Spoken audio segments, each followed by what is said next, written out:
Usaha menyamaratakan kemajemukan rakyat negara ini dengan kaum Melayu dan unsur kemelayuan yang menjadi teras identiti bangsa Malaysia sememangnya bertentangan perlembagaan persekutuan. Justru kebimbangan bekas Perdana Menteri Tun Dr. Mahathir Mohamad mengenai usaha promosi negara berbilang kaum sehingga mengedepikan unsur kemelayuan sebagai bertentangan dengan perlembagaan persekutuan ada kebenaran.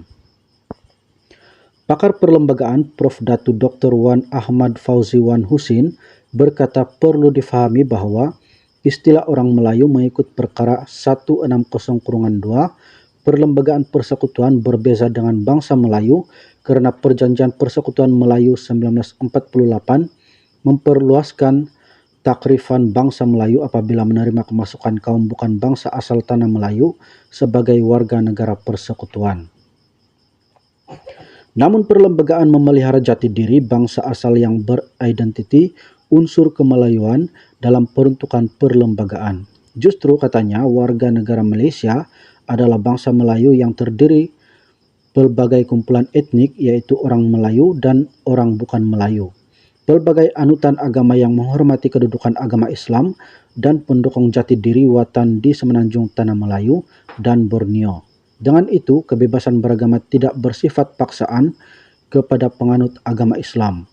Kedudukan bahasa kebangsaan tidak menafikan penggunaan bahasa lain dalam urusan bukan rasmi. Sebaliknya, jati diri watan tanah Melayu, prasyarat seorang warga negara, malah sehingga kini masih terpelihara dan menjadi peruntukan perlembagaan persekutuan.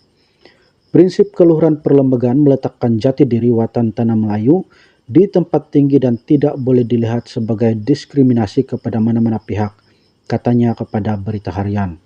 Beliau mengulas kenyataan Dr. Mahathir yang menyatakan usaha mempromosikan negara berbilang bangsa sebagai bertentangan dengan perlembagaan persekutuan.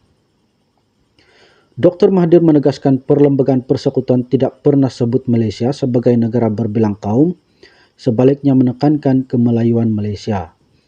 Ahmad Fauzi berkata perlu difahami bahwa suatu bangsa itu tidak terikat pada darah keturunan, perbezaan etnik, atau ras. Sebaliknya bangsa dan kebangsaan itu adalah kewarganegaraan atau kerakyatan.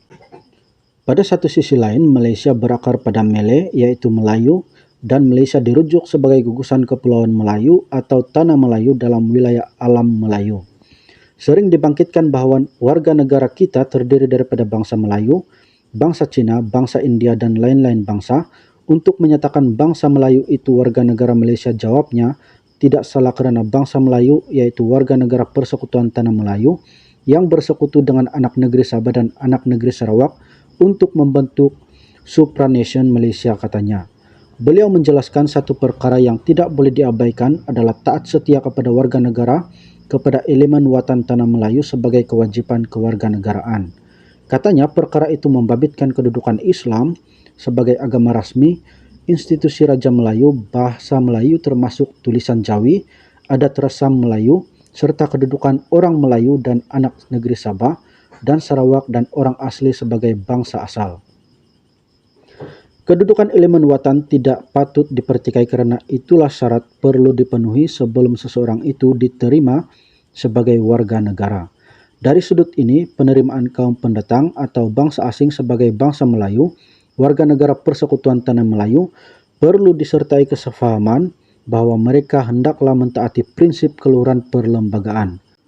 Ini termasuk mengasimilasi atau sekurang-kurangnya mengakomodasi jati diri watan Tanah Melayu, dan seorang warga negara Malaysia tidak mungkin boleh mengekalkan kebangsaan lain sama ada Cina, India, Arab, atau Eropah. Namun pengenalan etnik boleh dikekalkan, katanya.